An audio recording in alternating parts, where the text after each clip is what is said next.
जय माता साहब जी। आज आप सभी मित्रों के लिए जो विद्या मैं लेकर आया हूँ, एक और नई विद्या आपको बताने वाला हूँ। ये जो विद्या है, ये भी कामरू खंड की बहुत ही गुप्त विद्या है, जो आज को आपको मैं देने वाला हूँ। अभी मैंने जो आपको 2-4 मंत्र दिए हैं, वो बंगाल खंड के मंत्र थे, जो कि गुरु गोरखनाथ बंगाल खंड की देवी जो हैं, गुरु गोरखनाथ के द्वारा सिद्ध की गई जो विद्याएं हैं, और जो बंगाल खंड की देवी हैं उनके द्वारा प्रेरित शक्तियाँ हैं, उनके जो मंत्र हमारे पास जानकारी थी वो आपको मैंने दी है, जो कि स्वयं सिद्ध थे और अपने आप में ही एक अनोखी शक्ति हैं। आज मैं जो आपको मंत्र देने वाला हूँ वो उसी कामरू खंड की जो जादूगरनी है, लूना चमारनी। आप सभी लोग इनके नाम से परिचित होंगे, आप सभी लोग इनको जानते होंगे। उन्हीं की विद्या मैं आज आपको देने वाला हूँ, लूना चमारनी की। जो मैं आपको मंत्र देने वाला हूँ वो लूना चमारनी का मंत्र नहीं है।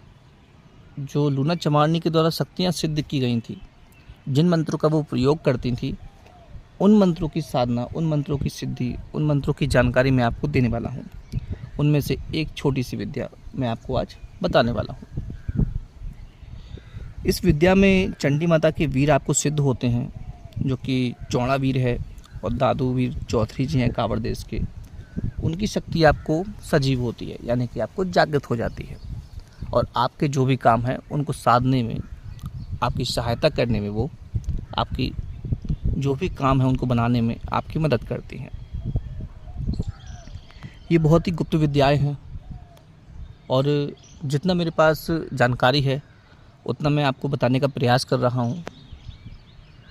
इसके इतने प्रयोग हैं, कम से कम इस एक ही मंत्र के जो मैं आज आपको देने वाला हूँ, इस एक ही मंत्र के द्वारा आप कम से कम 14-15 प्रयोग कर सकते हैं, एक ही मंत्र के द्वारा। क्योंकि जब शक्ति सजीव हो जाती है, शक्ति जागृत हो जाती है, तो आप जैसा जैसा उसको कार्य करने के लिए बोलते जाते हैं और जैसा आप बताते जाते हैं उसको, वो शक्ति कार्य करती जाती है। इसलिए जितना हो सके इस मंत्र को आप जागृत करें, सिद्ध करें, मंत्र का जाप करें। और ये मंत्र भी और मंत्रों की तरह ही स्वयं सिद्ध ही है, केवल आपको कंठस्थ करना है। एक सांस में आप बोलना सीख जाएंगे, मंत्र आपको जागृत हो जाएगा। और जितना आप इसको रगड़ करेंगे, यानी कि जितना इसका जाप करेंगे, उतना मंत्र आपको और भी शक्तिशाली होता जाएगा। तो इसी मंत्र के द्वारा हम खोर भी देखते हैं। जी हाँ, एक भाई ने कमेंट किया था अभी कि कोई त्रिकालदर्शी मंत्र दीजिए। त्रिकालदर्शी मंत्र आगे दिए जाएंगे, और पहले भी वीडियो में दे चुका हूँ मैं। मटका घुमाने का मंत्र भी मैं दे चुका हूँ। मटका घुमाकर भी आप, जो होती है मटके, उसको घुमाकर भी आप हाँ या ना में जवाब ले सकते हैं। नारियल का प्रयोग भी मैं शायद डाल चुका हूँ वीडियोस पर, और भी आगे भी आपको डालता जाऊँगा। आज आपको इसी मंत्र के द्वारा हम खोर भी देख सकते हैं। खोर यानी कि किसी व्यक्ति पर जो मरीज आया है उस पर क्या समस्याएं है, भूत है, प्रेत है, कोई शक्ति परेशान कर रही है अलग, या कोई देवी देवता है, उसको देखने की भी एक विधि होती है, जो कि सिक्का चिपका कर देखा जाता है। शीशे के ऊपर आप सिक्का चिपकाएंगे और उससे आपको जानकारी मिलेगी। एक और विधि होती है खोर देखने की, जिससे कि जो झाड़ू होती है हमारी, जो सीख वाली झाड़ू, उस झाड़ू से, ये मैली विद्या के अंदर आता है, इसलिए झाड़ू की सीख से इसको झाड़ा जाता है। ठीक है, उस झाड़ू की सीख से हम पता लगाते हैं कि कौन सी शक्ति इसके शरीर पर है, वास कर रही है, कौन शक्ति इसको परेशान कर रही है। इस तरह की भी विद्या इसी मंत्र के द्वारा हम कर सकते हैं। आगे आपको सभी विद्याएं कैसे इस मंत्र से आपको करनी है वो बताऊंगा। आज के लिए जो बता रहा हूँ मैं, वो आप सुनिए। ये जो मंत्र दे रहा हूँ मैं आपको, इसको आपको पहले तो कंठस्थ करना है, और कंठस्थ करने के बाद इस मंत्र से अगर आप किसी व्यक्ति को भूत प्रेत लगा हुआ है तो उसको हटाएंगे कैसे, वो मैं आपको बताता हूँ। अगर कोई तांत्रिक क्रिया है, कोई भूत प्रेत है, कोई अला बला है, तो कैसे इस मंत्र का आपको प्रयोग करना है वो सुन लीजिए। पहले आपको मंत्र बताता हूँ, उसके बाद प्रयोग बताऊँगा आपको। मंत्र सुनिए आप लोग, बहुत ही आराम से बोलूँगा। एक भाई बोल रहे थे कि आप जल्दी जल्दी बोल देते हैं, वीडियो में स्क्रीन पर आता जाता रहता है तो समझ में नहीं आता। तो बहुत ही धीमे धीमे मंत्र आपको बोल के बताऊंगा और आपको स्क्रीन पर भी मैं लिखकर मंत्र दे दूंगा। मंत्र सुनिए। धन बाई धन चले, जामा और मनसक की हाड़ी, आन आन देख रे मेरी चंडी माँ के चौड़ा वीर, दादू वीर चौधरी कावड़ देश के रहने वाले, इसी वक्त सुजीव मेरी आन मेरे गुरु की आन, इस पर गौरा पार्वती महादेव की दुहाई है। आप फिर से सुन लीजिए।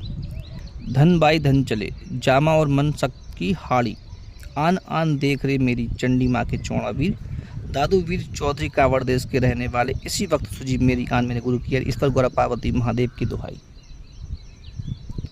आप लोग फिर से सुनिए। धन बाई धन चले, जामा और मनसक की हाड़ी, आन आन देख रे मेरी चंडी माँ के चौड़ा वीर, दादू वीर चौधरी कावड़ देश के रहने वाले, इसी वक्त सुजीव मेरी आन मेरे गुरु की आन, ईश्वर गौरा पार्वती महादेव की दुहाई है। ये मंत्र है। वैसे इस मंत्रों में जो शाबर मंत्र हैं, जो बंगालखंड के मंत्र हैं, ये जागृत मंत्र होते हैं। इनमें दुहाई नहीं लगानी चाहिए। अगर दुहाई नहीं लगाऊंगा, आपको बताऊंगा नहीं, तो फिर ये आप बोलेंगे आपने मंत्र में बोला नहीं, लिख के आपने कुछ और दे दिया, तरह तरह के कमेंट आएंगे। इसलिए सब बोल के आपको बताना पड़ता है। लेकिन आप जब भी याद करें तो इस दुहाई को, आप महादेव की दुहाई है, इसको आप बोलें ना, केवल याद करने के समय में बोलें ना, जब प्रयोग करें तभी बोलें। ठीक है, ये मंत्र है।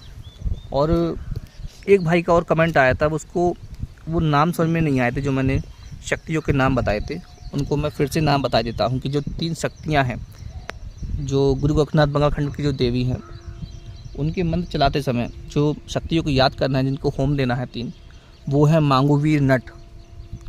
फिर से सुन लीजिए। मांगुवीर नट, उनके नाम से होम देना है, उनको याद करना है। कासिम का जिन्नात, जो मैं शब्द बोल रहा हूँ उसी तरीके से आपको बोल के याद करना है उनको, कि कासिम का जिन्नात या मांगुवीर नट, कासिम का जिन्नात, मरई माता बंगाल की, ऐसे ही बोल के उनको याद करके होम देना है आपको। फिर से सुनिए आप। मांगुवीर नट, कासिम का जिन्नात, मरई माता बंगाल की। ठीक है, इसी तरह से आपको बोल के उनके नाम से होम देना है। अब बताता हूँ कि जब किसी पर भूत प्रेत आता है या तंत्र क्रिया किसी पर की जाती है, किसी को झाड़ते हैं आप, नज़र किसी को मैली देवी लग गई है, मैली माता लग गई है, कुछ भी लग गया होगा उसको, तो आप झाड़ते कैसे हैं? आपको वही झाड़ू की सीख लेना है, जो जिस झाड़ू से आप झाड़ते हो, या किसी को झाड़ने वाले की जो झाड़ू हो उससे आप एक सीख तोड़ के ले आइए। और सीख आपको लंबी लेकर आना है, कम से कम 16 अंगुल से लंबी। ठीक है, और उस 16 अंगुल लंबी झाड़ू की सीख को आपको 3 बार मंत्र पढ़ते हुए रोगी के सर से पांव तक उतार लेना है। उतारने के बाद फिर से आपको उस झाड़ू की सीख को 16 अंगुल नापना है, और 16 अंगुल की आगे से थोड़ी तोड़कर उसको फिर इस मंत्र के द्वारा आपको उसे झाड़ना है। झाड़ना कैसे, वो सुनिए आप। कि जैसे ही आप 7 बार या 11 बार या 3 बार ही मान लीजिए, अगर आपको मंत्र बहुत तरीके से याद हो गया है, बहुत रगड़ आपने मंत्र की कर ली है, तो आप 3 बार ही मंत्र से झाड़ें। जो झाड़ू की सीख है उससे रोगी को सर से लेकर पैर तक झाड़ेंगे, और उसके बाद फिर से नापेंगे। 16 अंगुल अगर वो छोटी होती है तो कोई बात नहीं, बराबर रहती है तो भी कोई बात नहीं। अगर लेकिन 16 अंगुल से बड़ी निकलती है, वो थोड़ी भी बड़ी निकलती है, तो आपको उतनी ही तोड़कर उसको फेंक देना है, और फिर से उसको 3 बार झाड़ना है रोगी को उस झाड़ू की सीख से। फिर से 3 बार झाड़ेंगे, फिर से उसको नापेंगे। अगर 3 बार झाड़ने पर, यानी कि 3 बार मंत्र 3 बार मंत्र 3 बार मंत्र 9 बार झाड़ने पर जो झाड़ू की सीख है वो बराबर निकलती है 16 अंगुल ही, तो आपका रोगी तुरंत के तुरंत ठीक हो जाएगा। उस पर जो भी शक्ति है उस मैली विद्या के द्वारा वो ठीक हो गई है। अगर हर बार झाड़ने पर 3 बार झाड़ने के बाद भी अगर वो सीख बड़ी निकलती है, तो आप समझ जाएं कि इस विद्या के द्वारा इसके ऊपर शक्ति है उसका काट नहीं हो पाएगा। फिर आप किसी दूसरी विद्या का प्रयोग करें। वैसे ज़्यादातर कोई भी शक्ति हो, चौड़ा वीर, दादू वीर जो बंगाल कावड़ देश के हैं, इनके नाम से हट जाती है, कट जाती है चीज़। और माता लूना चमारी को याद करके अगर आप बोलेंगे तो वो तुरंत के तुरंत शक्ति को हटा देंगे। ठीक है, और उस व्यक्ति को आराम पड़ेगा। ये तो हो गया 3 बार झाड़ने के झाड़ू की सीख से मैली विद्या ही काट आपको बता दी मैंने, कि आप मैली विद्या से झाड़ सकते हैं। अब जैसे किसी को आराम देना है तुरंत के तुरंत, आपको ये झाड़ने से भी पहले अगर आपको कुछ आराम देना है तो थोड़ी सी राख लेंगे आप, शुद्ध राख, और माता लूना चमारनी को याद करके बोलेंगे कि इसी वक्त तुरंत के तुरंत इस व्यक्ति को आराम होना चाहिए। अगर तू सच्ची है तो इसे तुरंत के तुरंत आराम दे। मंत्र पढ़ने के बाद 3 बार मंत्र पढ़ेंगे, 7 बार मंत्र पढ़ेंगे, 11 बार मंत्र पढ़ेंगे आप, और उस राख पर फूंक मारेंगे और लूना चमारनी माता को याद करके उनसे यही कहेंगे कि अगर तू सच्ची है तो इसी वक्त इनको आराम होना चाहिए इनके कष्ट में, तो वो आराम उनको तुरंत के तुरंत हो जाएगा। उसके बाद फिर आप ये झाड़ने का काम करें, ठीक है। कोई भी विद्या अगर जो मैं आपको अब दे रहा हूँ, लूना चमारनी की जो विद्या है, जो आपको मंत्र ये वाला दे रहा हूँ, इसके बाद इस मंत्र में आपको जो कासिम का जिन्नात है, मांगो भी नट है, मरी माता है, उनमें इस विद्या में उनको याद नहीं करना है। इसमें केवल आपको लूना चमारनी देवी को याद करना है, क्योंकि लूना चमारनी के द्वारा सिद्ध किए गए मंत्र हैं, उन्हीं को याद करना है, वही इन मंत्रों की अधिष्ठात्री देवी, ठीक है। ये विद्या का मैंने आपको एक प्रयोग बता दिया है, आगे और भी भयंकर भयंकर प्रयोग हैं। ये तो मैंने नॉर्मली आपको झाड़ फूँक के लिए इस मंत्र का प्रयोग बता दिया है, इसका आप प्रयोग करें। आगे किसी को जैसे उल्टियाँ हो जाती हैं रात में, किसी को दस्त लग जाती है, पेट खराब हो जाता है, लेकिन होता कैसे है? मैली शक्ति के द्वारा। एक मैली माता होती है जो मैरानी भी बोलते हैं उसको, या फिर आप ऐसे मान लीजिए उसको मैली भी बोलते हैं। वो किसी बच्चे को लग जाए अगर, या किसी बड़े को भी लग जाए, तो उसको पेट खराब, दस्त, उल्टी, और उसी में वो उसको समाप्त भी कर देती है। उस शक्ति को हटाने के लिए भी इस विद्या का प्रयोग कर सकते हैं इसमें। और भी बहुत सारी प्रयोग हैं इसके, मैं आपको बताता जाऊंगा आगे। अगर सामने भी अगर आपके भूत प्रेत आता है और इस मंत्र को अगर आपने याद कर रखा है, सिद्ध कर रखा है, तो उसको वहीं के वहीं आप कैद कर सकते हैं और अपना गुलाम बना सकते हैं। ऐसी विद्या इसके अंदर है, इस मंत्र के अंदर है, ताकत है ऐसी। तो इस मंत्र को आप याद करें, सिद्ध करें, प्रयोग करके देखें, और जितना हो सके मेरी वीडियो को शेयर किया कीजिए। आप लोग वीडियो को लाइक करें, कमेंट करें और चैनल को सब्सक्राइब करें। ऐसे ही और ही विद्याएं हैं वो मैं आपको देने वाला हूं आगे। तो चलिए मिलते हैं अगली वीडियो में। जय माता साहब।